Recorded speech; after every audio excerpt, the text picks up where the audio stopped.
நதி கங்கை என வில்வம் தலைமேல் வைத்தே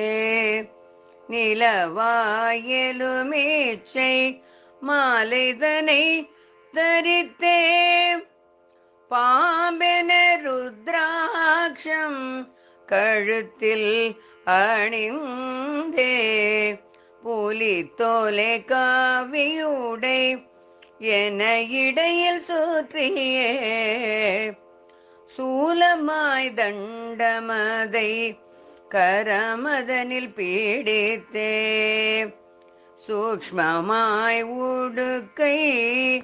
கண்ணாடி போலிருக்க